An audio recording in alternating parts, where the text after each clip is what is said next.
to another video. Today it is my Sew the Liquorice or Réglisse dress adventure, and I'm so sorry for my terrible pronunciation of the French. I love this. I think it's really cute. It is definitely way too short for me. Having got the pattern piece out and ironed it flat, I'm going to have to add a ton of length to this to make it something that I would be comfortable wearing, which means that I may also need to split the skirt into panels because it looks like a fairly full skirt, which could get incredibly wide very quickly if I don't panel it. So that might be something that we need to change. But I am doing the version with the little necktie, and I'm going to do the necktie and the little sleeve doodads in black, and then I'm doing the rest of it in this gorgeous leafy or feathery rayon. It could be, I think it's called, yeah, Lush Palm is what it's called. This is from Spotlight. I don't think they have any more of it. I'm sorry. I did get it quite a few years ago. I have 3 meters of this, so I'm going to have to be careful because it's definitely directional, and it is also something that I won't be able to cut on the cross grain because the leaves would be going in the wrong way. So I'm going to have to be careful with the skirt of this, but that's fine. We can do this. It'll be totally fine. I'll make it work. I am also going to fully line the bodice. The pattern doesn't call for that, but I personally prefer a fully lined bodice. If I have enough fabric, I may use this one, although because of the way the tie goes in, it won't be obvious if I use black for the lining either. Depends what I've got in my stash. I think I've got quite a lot of black, so maybe I'll try and save some of this for extra skirt length. Now I need to work out what size I want to do. Your body measurements and then finished garment measurements are on the back of the envelope. 10 out of 10 recommend. I think I said that for the orchid dress as well, but it is 100% true.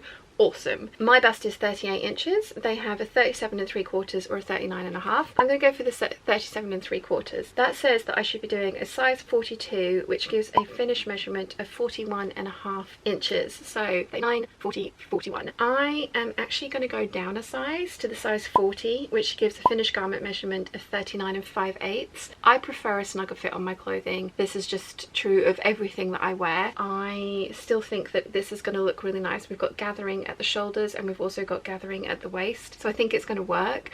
But I think that for me personally, it's going to be a better fit and my preferred fit. All the other Deer and Doe patterns that I've done at the size 42 have come out a little big on the shoulders. The Deer and Doe Magnolia, I'm looking at you. The waist, 28.5 inches. Mine's 28, so it's only half an inch bigger. The finished garment measurement is 35 3/8, which is awesome because we are going to be putting in an elastic channel, which is really good. Something I like. Then the hips, mine are 43, which puts me at the 46. The finished garment measurement though for the 40 is 64 5/8 of an inch, which is perfect. So I'm going to do a straight size 40, which is always really nice because I don't have to grade between sizes. I am going to have to lengthen the bodice of this. Having looked at the pattern, they do not have lengthen and shorten lines on the pattern pieces, so I'm going to have to make those up, which does bug me a little bit, but the newer dresses that they've been bringing out do have lengthen and shorten lines, so clearly they've had that feedback and listened to it, which is awesome. Let's get tracing.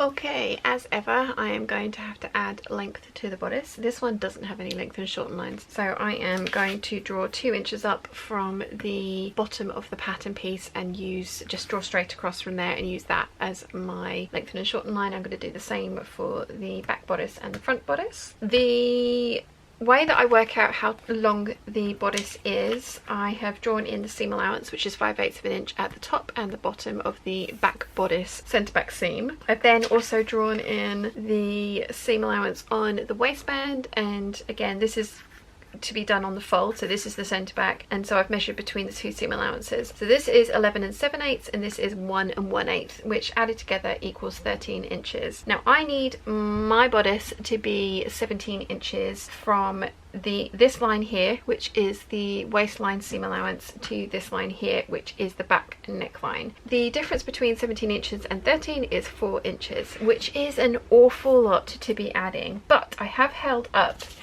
the front bodice piece over my bust, again trying to take into account the seam allowances, and it does, if I lift it as is, it would be coming just to my rib cage. So what I'm going to do is add in the full 4 inches, because if it ends up being ever so slightly too long, it's going to blouse, a blouson over the top of the elasticated waistband. I'm planning on using a solid 1-inch elastic through this channel, so this will naturally want to find and sit on the smallest point of my torso, which is, as I say, 17 inches down. And then I think this is going to blouse quite nicely over that if it does end up being too long, which it might by about maybe ½ an inch, but I'd rather have it too long than too short, because too short dresses bug me. I prefer the smallest part to sit on my waist. I find it more comfortable and more appealing visually to me. We need to add 4 inches to the bodice pieces. We can put the waistband to the side for now. Don't want to add any length to that. So I have got the back bodice,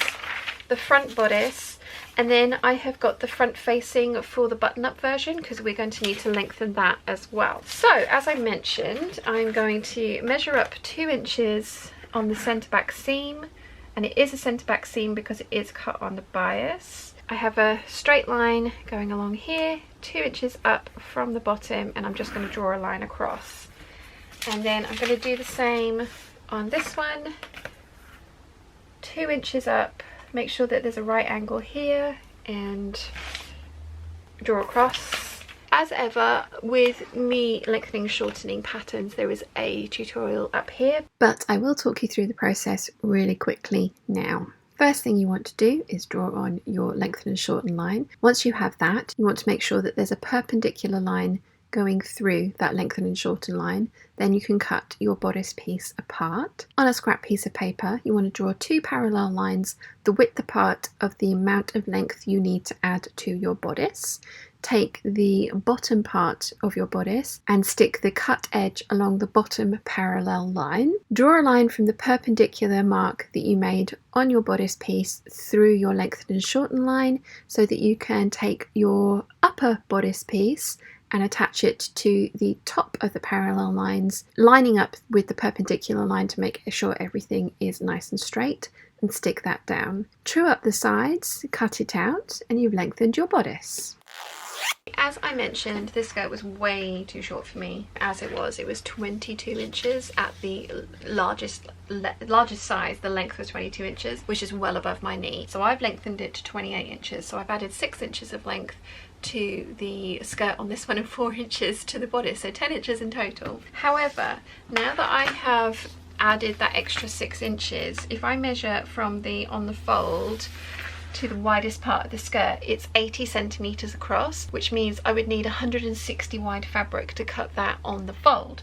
Obviously that does exist, but it's usually quilting backs that are that wide or wider. My fabric is 140 wide, which means 70 centimeters is the absolute maximum that I could have my skirt. Now I could narrow it down from this top corner here, which you can just about see my finger up here, so I could narrow it down so that it kind of was 70 inches and cut a little bit of the flare off. That is one option. Or I could do what I'm going to do, and I could split this piece into 2, because I'm going to add a panel, so a seam line along this middle piece here, which will mean I'll be able to cut this on the fold and then cut these extra 2 pieces with the straight of grain, and put a seam in there, which means I can have the fullness that I want and the length. It's the same sort of principle as the 5-panel circle skirt, which you will see up here. I'm going to measure around the waistline to see how long that is, and it's 23 inches, which means 23 centimeters, which means 11.5 is kind of the midway point. So I'm just going to make a mark, and then I'm going to take my long ruler, and I am literally going to aim it at the hem and draw a line. And the only thing I need to consider when I am splitting this skirt apart is, will the widest point of this new skirt panel fit onto my folded fabric, which, if I measure from the cut on the fold part to the widest point, it is 49 centimeters, so that will 100% fit onto my folded fabric. I'm going to cut down this line here And then whenever you add a style line, which is basically what this is, you need to add your seam allowance back in so you can sew it back together.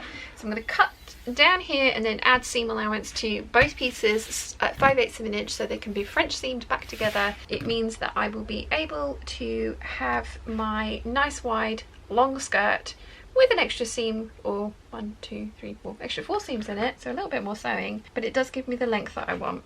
The other thing that I could have done is traced this skirt at the shorter length, so the 6 inches shorter, and then I could have drafted a bottom band panel that I could either cut out of my contrast fabric, in this case black, or I could have cut it out of the same fabric just to piece it on. I personally prefer this method because this skirt does have somewhat of a circle skirt at the bottom, so it could possibly drop on the bias. Personally, if I was going to add a band on the bottom, I'd want to make the skirt, let that drop on the bias, level the hem, and then sew the band on so that the band didn't end up wavy as well.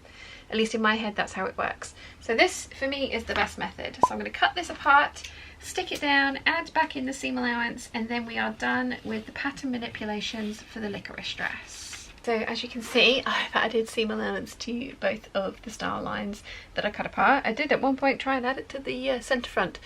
Probably would have worked, but not technically where you should be adding it, so I have moved it over where it needs to be. I've also added in some notches for myself so that I have a reference of which pieces need to go together, and then if I put some double notches in the side, then I know that those are the side seams.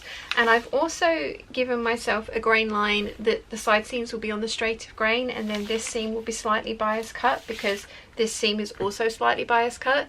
I think that will work. We'll see when the skirt drops, because I do think this is going to drop on the bias, but I was expecting that anyway. So now that I've done with all the pattern manipulations, I can cut out my fabric. This print is very obviously directional and I only have 3 meters of it. So I'm going to have to be super careful about pattern placement when I'm cutting this out. The pattern says I need 3 meters, I think. Let's check. The pattern says I need 3 yards of 60-inch wide fabric. This is 140 centimeters, which is 56 inches, but I have added 10 inches of length to the entirety of this pattern, although I am cutting some pieces out of the black viscose, so it doesn't all have to come out of this. So fingers crossed I can make this work. We shall find out. That's all I've got left. I mean, I do have a few decent sized scraps. I did cut out 2 scrunchies and their bows. I probably could have got the little sleeve doodads, the waist and the yokes out of this, but I definitely wouldn't have gotten the neckties, so that is something to bear in mind if your fabric is directional like mine. If I could have nested the skirt pieces, it would have been a lot easier. I would have ended up with a lot more fabric left over, but this is a very obviously directional fabric, so I had to bear that in mind. I am going to make this into bias binding. Hopefully there will be enough to hem the dress with the bias binding, which would be nice, and I just need to then cut out the waistband, sleeve doodads, necktie and bodice lining out of some black rayon to match this, and then I'll be done for the day, which is really nice. If you've watched any of my videos, you know that I tend to ignore the order of operations that they want me to do something in. Usually you're meant to start with making the bodice, and this is no exception. It's not until you get to step 4, the back page, that they want you to start on the skirt. Now, this skirt has a lot of bias in the hem. I want to get it made ahead of time so that it can do its biasy thing and drop, because it's gonna. I'm making this dress out of a viscose or a rayon, and it's very, very lightweight, and it's going to do lots of crazy biasy things. So I am going to start with step 4, the last page of the book, and I'm going to make up the skirt. Now, as you remember from the previous day where I cut the skirt out, I lengthened it, and I've also then split it into panels. Battery's dying, 2 secs. That's better. So I need to sew those panels together, then the side seams together, then I can put it on one of the pinchy hangers so that the bias can do its biasy thing, as I've mentioned. So let's get the skirt sewn up first, and I will be using French seams for everything. Skirt is done, and it's only just barely long enough for me. And again, that is just personal preference. It's going to be fine, I'm going to like it, but it is going to be on the shorter side of my skirts. I have also cut out the remainder of my fabric into bias binding, and there's a decent chunk here. When the hem has dropped on this, I will be able to hem it up just by 1/4 of an inch, which is going to be great to maintain as much of the length as possible. So I'm going to put this on my pinchy hanger and then possibly sew up some bias binding or get on with the bodice. I'm not sure which. Maybe even the ties and the sleeve doodads. Yeah, maybe the ties and the sleeve doodads first, so that the bodice is the last thing that I do and then everything's ready to construct together once. Yeah, let's do it that way. So hanging this up and onto the doodads. Day 2. We are on the second day. I am going to make the fiddly bits, like I said. So I'm going to do the sleeve doodads, I'm going to do the necktie, sew the waistband pieces together, and then I can get started on the bodice outer and the bodice lining. I've got a bunch of bias binding to make as well, but I don't feel in the mood for that at this particular moment in time. So fiddly doodads it is. Doodads. All made. Believe me, this pile of darkness is doodads. Right, so now we can actually move on to step 1 of the book, to sew up the centre back seam of the bodice and put in the darts and stay stitch the neckline. Let's get that done. I have a bodice with a full lining in it. I have just bagged out the sleeve doodads. It all needs pressing and my battery needs changing. 2 secs. That's better. So yes, I haven't pressed the neckline yet, and I haven't pressed the sleeve doodads, and I am going to do that really carefully because I don't want to get any iron shine on the black crepe, so I'm going to be very careful about that. So the next thing that I need to do is put the waistbands, because I'm going to put one on the outside and one on the inside to create the elastic channel. I need to put those onto the bottom of the bodice. I am going to sandwich the bodice outer and lining between the waistband outer and lining and sew those into place.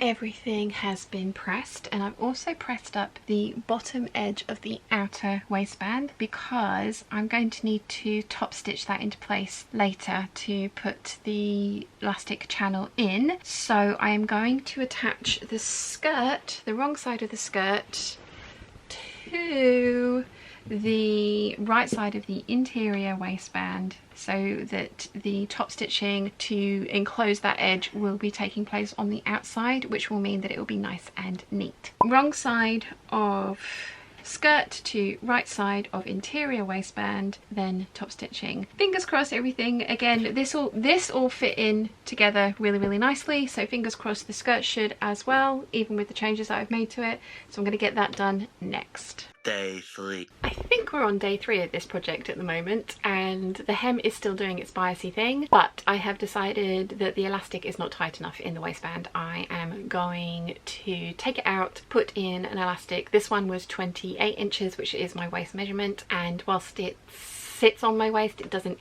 cinch in, and we all know how I like a good cinch at the waist. So I'm going to take this one out and I'm going to put 24-inch elastic in with so 25 inches in total, so the half extra inch will wrap over by ½ inch for the seam allowance. I think that's going to be better. It's because I'm using 1-inch wide elastic.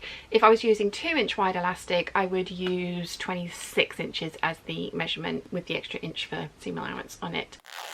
Okay, the hem has had a week to drop, so I'm going to level it by lying it flat, measuring down from the waistband to the hem from the shortest point, and then making marks all the way around. Probably going to end up using my chalk pen for this because I think it's going to show up better on all of the colours rather than any of my friction pens, which probably won't show up so well on the darker black bits. But let's get the hem levelled so that we can then apply the bias binding so the dress will be finished. Dress is hemmed. Time to try it on.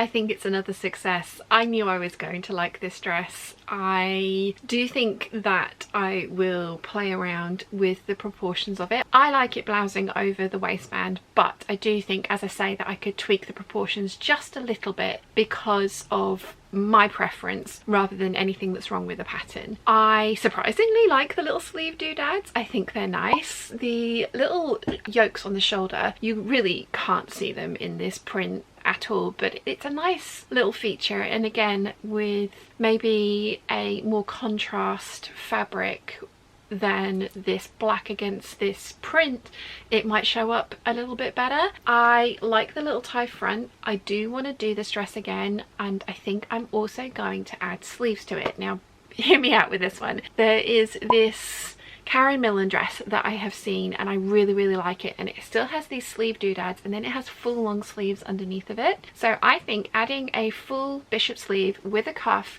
with the button up front on this dress would be something that would look really nice, and something that would winterize this dress, or autumnize. Neither of those are proper words, but you know, I'm going to use them. I think it would make this dress work for the cooler months, because this is 100% a summer dress. I probably can wear this with a cardigan over the top, tights, knee-high boots, and feel warm enough. And because the colours and the print are so bold, I think I'll get away with this. But in my head, this is definitely a summer dress, and I have finished it just in time for autumn because, yeah.